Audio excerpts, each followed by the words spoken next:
RTI news channel సామాన్యుల కోసం ప్రశ్నించే అక్షర సైన్యం. RTI news channel.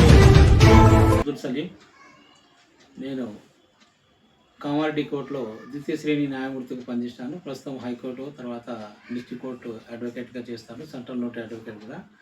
అలాగే సమాచార హక్కు చట్ట పరిరక్షణ కమిటీకి రాష్ట్ర డైరెక్టర్గా విధులు కొనసాగిస్తున్నాను.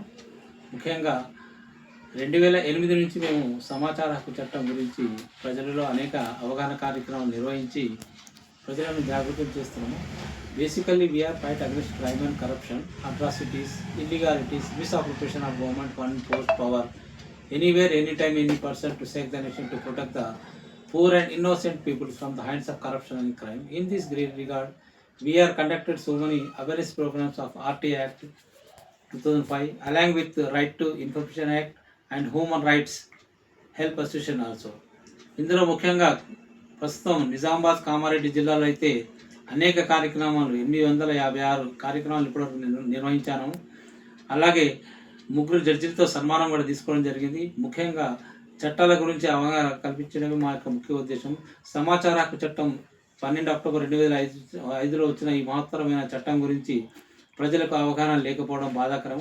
అలాగే నిజానికి చూస్తే చాలా వరకు అధికారులకు, ప్రభుత్వ అధికారులు కూడా పూర్తిగా సమాచార హక్కు చట్టం మీద అవగాహన లేకపోవడం చాలా సిగ్గుచేటుగా భావించవచ్చు.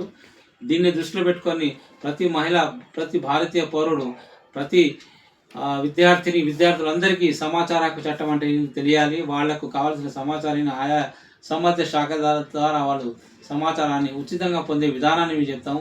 సెక్షన్ 6(1) అప్లికేషన్ కాకుండా 30 రోజులలో వాళ్ళు ఒకవేళ సమాచారం ఇవ్వకుంటే తగిన అధికారిపై తీసుకున్నటువంటి చర్యలను కూడా చెప్తాము. అలాగే first appeal under section 19 sub-class 1 ప్రకారం కావచ్చు, లేదా అక్కడ కూడా మనకు న్యాయం దొరకకపోతే వీళ్ళు go to second appeal under section 19 sub-class 3 ప్రకారంగా ప్రతి సమాచార హక్కు చట్ట కమిషన్ ఉంటుంది రాష్ట్రంలో. రాష్ట్ర కమిషన్లో కూడా మేము ఫిర్యాదు చేసినట్టు సంబంధిత అధికారి, ఎవరైతే సంబంధిత అధికారి ఉండి వాళ్ళు సమాచారం ఇవ్వలేదో పౌరునికి 30 రోజులు దాటినా కూడా సమాచారం ఇవ్వకుంటే వాళ్ళకి ప్రతిరోజు 250 రూపాయల చొప్పున 25,000 వరకు జరిమానా కూడా విధించాను. గతంలో అనేక మంది అధికారులకు.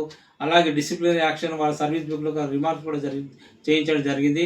ముఖ్యంగా చెప్పేది అధికారులకు, ప్రభుత్వ అధికారులకు ఖబర్దార్, మీరు ఇకనైనా మేలుకొని పేద ప్రజలు కోరిన సమాచారాన్ని వెంటనే వాళ్ళకి అందించండి.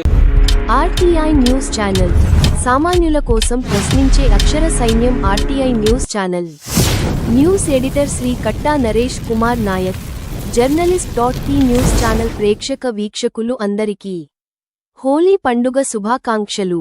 మీ అందరి జీవితాలు సుఖ సంతోషకాలతో, కలర్, రంగురంగులతో వికసించాలని కోరుకుంటూ హ్యాపీ హోలీ. మీ సమాచార హక్కు చట్టం పోరాట కమిటీ వ్యవస్థాపక అధ్యక్షులు Shri Katta Naresh Kumar Nayak. Journalist.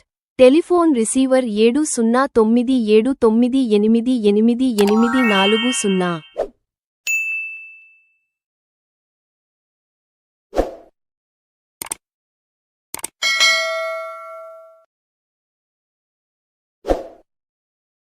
RTI news channel సామాన్యుల కోసం ప్రశ్నించే అక్షర సైన్యం.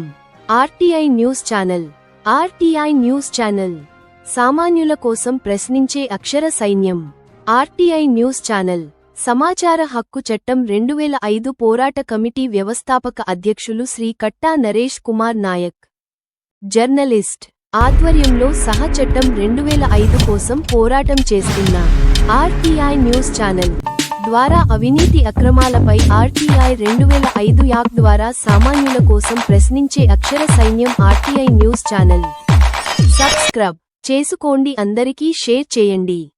చట్టం 2005 సభ్యత్వం కోసం సంప్రదించండి. Telephone receiver 7097988840. News editor Shri Katta Naresh Kumar Nayak. Journalist.